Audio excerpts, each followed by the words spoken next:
what does a submissive woman do for her man? Everything. What does that mean? You know, like packing his bag, unpacking his bag. Cam Newton's love life just went from messy to straight up mayhem. As long as I've been with Jazz, Jazz has not been the only person that I've had sex with. From baby daddy drama to Instagram meltdowns, Jasmin Brown has thrown herself right into the spotlight, and the internet is eating it up. The twist? Cam is already gearing up to show off his brand new woman while Jasmin is heavily pregnant, and the timing couldn't be more chaotic. I mean, he's spoiled. And you know, when I talk to my girlfriends about it, I was like, oh, how are you guys doing? And I'm just like, girl, he's rotten. I'm like, he's spoiled rotten. Like, he's rotten. What we're watching right now feels less like a private relationship and more like a wild circus, a non-stop morality show playing out across podcasts, Instagram feeds, and endless online gossip. And this is the kicker. I want more. Now, By multiple women? What's the intent I of just just want saying, God about to your bring wife? her. I just want God to bring her. Oh, okay. And you have, so you just. Because my point is this. My desire to get married is lower than my fear of divorce. So, as you had said, Dr. Brian, you said it, I didn't say it, I will agree. I'm just taking my time. The shine Cam and Jasmine tried to put on their romance has crumbled, exposing the messy reality behind those closed doors, and it's uglier than anybody expected. Jazz allows me to speak to her, and we are able to have banter. And I hate that I embarrassed her, because no woman ever wants to admit that openly. But what? I'm sorry, I want to make that their person has not always been with them. And let's keep it real. This looks like Jasmine surrendering everything to a man whose history already screams red flags. I'm not married, right? I have beautiful children. How many? 8. I thought, I didn't do my research. I thought it was 4, but 8, okay. No, baby. Cool. It's By how 8. many women? 3. She's moving like she's convinced she's somehow different from all the women who came before her. But remember, even a psychologist once looked Cam in the eye on his own podcast and flat out told him that he was setting himself up to build broken families. But you will, and I say this with all respect and love, what I'm about to say next, okay, Cam? But you will selfishly create broken families. That warning feels louder than ever right now. In case you missed how the drama spiraled into this circus, here's the rewind. Jasmin Brown dropped a raw Instagram post that shocked everybody. You're being very action-based. You're not taking your time. You're being very action-based. I'm taking my time. You're being very action-based. You have 8 kids with 3 different women. Yes. You are creating, procreating, and multiplying. That is not taking your time. You're being very selectively active, okay? In a rare moment of brutal honesty, she admitted she's terrified at the thought of having a son with Cam Newton. Jasmine's words hit like a bombshell. I grew up in a 3-parent household, my mom, my father, and my grandmother. And I knew what a woman was, not a bad bitch. Okay, what's the difference? If God gave me a son, I'd be so nervous because I feel like I subconsciously raised him to be a man I could only dream of, never experienced. And that's traumatic. A woman for me is handling your own, but knowing how to cater to a man's needs. Ooh! That wasn't just a late night thought she typed out. It landed like a direct shot at Cam himself.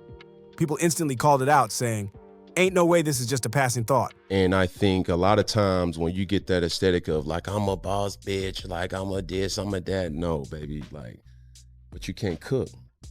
Okay. You don't know when to be quiet. You don't know how to allow a man to lead. The whole post read like a cry for help wrapped in shade at the very man she's carrying a child for. And here's where it gets jaw-dropping. Jasmin isn't just anybody. She's pregnant with her second child by Cam, who's already juggling 8 other kids. That makes this his 9th baby overall. And for her to admit that out loud, that's not just vulnerability. My love is my superpower. And I used to hate that about myself. But now it's like, I'm just embracing it. Like, that's who I am. Like, if I love you, I can heal you. But It's your joy. It is my joy. You know, I love to see him eating the meal that I cooked. I love seeing him sleep easy. Like every night, like clockwork, I scratch this man's back to sleep. And I know when he's asleep because I can tell when his breathing changes. And some people might think that's psychotic, but that's like, I just know that's when I'm like, oh, I can stop now. But I find joy in being your rest. And it shouldn't be conditional. That's a full-on confession of heartbreak. She basically told the world that the man she's building a family with is the last kind of man she'd want her son to grow up and mirror. That's deep. Hey, besties. I know I'm gonna offend some people, but trust me, this is coming out of love. This message is for all the pick-me's. Pick-me's are women who try to do everything right just so a man can choose me. And it stings even more because Jasmine used to ride for Cam so hard, defending him at every turn. To see her crack like this makes the story hit 1,000 times harder. But let's be real. If you know Cam Newton's messy history with women, then you already know this was bound to happen. This man has always been way too open about his conflicting, sometimes straight-up contradictory views on love, loyalty, and family. Let's not forget, Cam spent years tied up with his ex, Kaya Proctor, a chiropractor who stuck by him through thick and thin. They built a whole family together, had 4 kids, and then boom. After all that, Cam switched up, and Kia dipped out faster than anyone expected. She wasn't about to stick around once the writing on the wall got too bold to ignore. You're not taking yourself to get your nails done. You're not doing none of that, but he's supposed to come over here and do all of that shit that you're not even doing that for yourself. It's giving very much save me. It's giving very much damsel in distress. And here's the kicker. Despite building that whole family setup with Kia, despite raising 4 kids under one roof, Cam never once put a ring on it. That's one thing about him. Cam has never been shy about embarrassing the women in his life out in the open. Just like what's happening now with Jasmine, he turned Kia into a public storyline too, putting their private struggles on display for the world like it was entertainment. On his very own Funky Friday podcast, Cam straight up said that marriage was never his ultimate goal. He didn't even sugarcoat it. And then in another sit-down with Dr. Cheyenne Bryant, he doubled down on that same mindset. Translation? Cam is totally fine with making babies with as many women as he pleases, but when it comes to the actual binding part, the legal contract of marriage, that's a hard pass. His whole philosophy boils down to family without a contract. And let's be honest, to a lot of people, that sounds less like freedom and more like irresponsibility. What really rubbed folks the wrong way, though, was what happened after things fell apart with Kia. Instead of simply co-parenting quietly and respectfully, Cam dragged the entire situation into court for everyone to see. It wasn't just a breakup, it was a full-on legal war. And of course, the internet had front-row seats. Suddenly, Kia wasn't just his ex. She was a co-star in his ongoing drama series about love, loyalty, and fatherhood. And people couldn't help but call him out for turning yet another relationship into public chaos. When the breakup with Kia turned ugly, Cam pulled one of the pettiest stunts the public had ever seen. He sued her for paternity and custody. And then, as if that wasn't messy enough, he filed a lawsuit demanding back the Bentley he once gifted her. And let's be real, this wasn't just about a car. Sources close to the situation said it plain. This was a passive-aggressive power play. A way to remind Kia who held the upper hand and pressure her into accepting his twisted version of normal. It was control, dressed up as legal paperwork. That move, paired with Cam's own words, exposed the contradiction in his image for everyone to see. Here's a man who never stops preaching about being a family man, bragging about being a so-called super dad, yet his actions scream the opposite. Nothing looks more hypocritical than standing on a platform talking about fatherhood goals, while simultaneously suing the mother of your 4 children for a Bentley you gave her willingly. The public saw through it instantly, and the backlash was brutal. Fans were like, how you calling yourself the model dad while dragging your ex through court over a car? The double standard couldn't have been louder. But that's the thing with Cam. He thrives off projecting these very traditional, borderline old-school views about women. It's been one of his biggest talking points for years, even though people have dragged him repeatedly for it. His whole identity is built around a patriarchal mindset, and he doesn't even try to hide it. On his own podcast, he once broke it down without flinching. To him, a so-called boss chick isn't about crushing it in her career, stacking her own money, or standing tall on independence. Nah. In Cam's world, the definition looks very different. In Cam's playbook, a so-called real woman is somebody who can cook, stay quiet, and let a man lead. Otherwise, in his eyes, she doesn't make the cut. You already know the internet went nuclear over those statements, but Cam never backpedaled. Not once. If anything, he brushed it off like background noise because in his mind, women should submit and fall in line. The backlash barely touched him, even though it had people dragging him left and right online. But here's the part that makes folks really stop and shake their heads. The irony. A licensed psychologist on his own show once called him out directly, pointing out how Cam picks and chooses when he wants to be present in his own relationships. Translation? He selectively shows up, leaves chaos behind, then acts like he's qualified to lecture women about how to build a proper family? The contradiction writes itself. You couldn't script a messier double standard if you tried. And just when you thought it couldn't get any worse, Jasmin Brown walked herself right into the middle of this circus. That's the wildest twist of all. For years, Jasmin had carved out her brand as a fiery comedian and influencer who made her name tearing down pick-me culture. She roasted women who bent over backwards for men who didn't deserve an ounce of their loyalty. She built her reputation on being the sharp-tongued anti-pick-me queen, the one who stood for self-respect and zero tolerance for bare minimum behavior. Now here she is, wrapped up in the very kind of situation she once mocked, standing beside a man whose own track record is soaked in dysfunction and contradiction. The fall from her anti-pick-me throne has people clowning her harder than she ever clowned anyone else, and the internet is eating it up. Jasmin's old message used to hit like a battle cry, loud, sharp, and unapologetic. She told women flat out, never be the one carrying all the weight.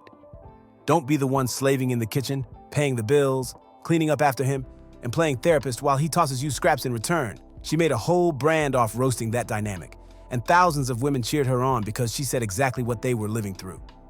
She became the mouthpiece for a generation of women tired of carrying deadweight partners who couldn't meet them halfway. And that's why her current situation has people gagging. It's not just a contradiction, it's a full-on role reversal. Fans are whispering, asking if Jasmin has morphed into the exact kind of woman she used to clown in her sketches. The irony is impossible to miss. Watching her now feels like deja vu, except she's living out the same mistakes she once warned her followers never to repeat. It's like the anti-pick-me queen got dethroned by her own choices. The moment Jasmin fell head over heels for Cam Newton, it was game over. Her whole philosophy, everything she built her reputation on, went up in smoke right in front of everybody. And instead of clowning pick-me's, she started defending her own transformation. In interview after interview, she flipped the script. No more dragging women for settling. Instead, she praised her new role as what she openly called a servant to Cam. She bragged about knowing his every need before he even asked, about packing and unpacking his bags like she was his personal assistant, and even about scratching his back until he drifted off to sleep. At one point, she proudly declared that she had actually found joy in serving him. And honestly, the internet couldn't believe it. People were stunned, saying, "This the same Jasmin who used to roast women for this exact thing?" The way Cam has these women switching up their entire identities for him feels almost like mind control. Because this transformation, shocking doesn't even begin to cover it. For a lot of fans, watching Jasmin lately has felt like stepping into a parallel universe, some kind of bizarro world where nothing makes sense. This wasn't just a small change in attitude, it was a total transformation. She went from loudly declaring herself a boss who demanded her man meet her halfway, to suddenly saying her happiness is rooted in how well she serves him. That kind of shift wasn't just shocking. It felt like a personal betrayal to the very people who once praised her for standing firm. Seeing her embrace the exact role she once mocked was the ultimate hypocrisy, and the internet wasted no time tearing her apart for it. The dragging was swift, vicious, and absolutely unforgiving. Fans don't forget when someone preaches one sermon but lives out the total opposite. Screenshots of her old comedy sketches started resurfacing right next to clips of her praising Cam, and the comparisons were brutal. One user put it in words that cut deep. Jazz out here making single moms just like Nick Cannon. Another piled on, saying she went from clowning pick-me's to being the poster child for them. The online reactions came with no mercy, and the laughter was loud. Not with her, but at her. What once looked like empowerment now looked like surrender, and people couldn't stop pointing out the irony. That one cutting line became the quote of the moment, the one everybody repeated because it nailed exactly what people had been thinking but hadn't said out loud yet. And once it caught on, it was over. The internet dug its claws in and refused to let go. The dragging turned into a full-on public trial, with Jasmin's contradictions laid out like evidence in a courtroom. Now, to be fair, a handful of voices did show her some sympathy. They reminded people that even the loudest critics of toxic relationships can still get caught slipping into one. But even those soft takes came with the same bottom line. Jasmin knew what she was walking into. The overwhelming majority weren't buying the "oops, it just happened" excuse. To them, this relationship didn't fall out of the sky. Jasmin walked right into the fire, eyes wide open, ignoring the same red flags that had been waving in public for years. The commentary got especially savage. One comment that spread like wildfire read, "Cam is weird, but the women who deal with him clearly got something going on with them too." That hit hard, because it flipped the spotlight right back onto Jasmin's choices. People weren't just holding Cam accountable anymore.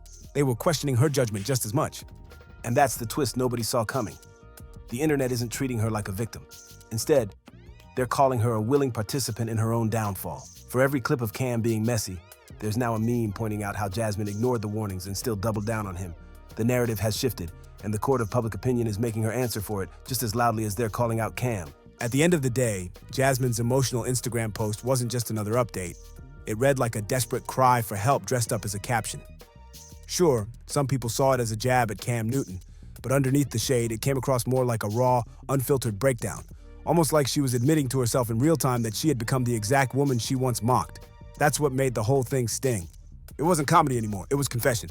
And here's the wildest part. While many believe Jasmine might eventually see the light and leave Cam the way Kaya Proctor did, the truth is, it's not that simple. Despite the humiliation, despite the endless public dragging, it's hard to imagine her walking away anytime soon. Because let's be real, ain't no way she's just now realizing who Cam is. His history has been public record for years, yet she still had one baby with him, and now she's carrying another, Cam's 9th child overall. That's not someone who didn't know. That's someone who thought she could handle the fire and is now feeling the burn. So what happens next? She might try to save face, stay to prove a point, and pretend everything is fine. But if this breakdown showed us anything, it's that this won't be the last outburst we see from Jasmine. This feels like the first of many moments where the mask slips and the real cracks in their relationship start spilling out online. The so-called honeymoon phase? Yeah, that's gone. What's left is Jasmine grappling with the reality of the man she chose, and the sting of that realization is going to be hard to hide. The bottom line is this: Cam Newton hasn't changed one bit. Not in his mindset, not in his behavior, not in the way he handles women. The only thing that's changed is Jasmine. And now she's living the same story she once mocked, trapped in a role she swore she'd never play. And that's the cruelest irony of all. But what do you think? Is Jasmine stuck in too deep? Or do you see her finally making the same move Kia did and walking away? Drop your thoughts in the comments, smash that like button, and don't forget to subscribe so you don't miss the next chapter in this wild saga. And if you're rocking with the new YouTube hype feature, make sure you hit that too. It helps the channel more than you know. I'll catch you in the next one.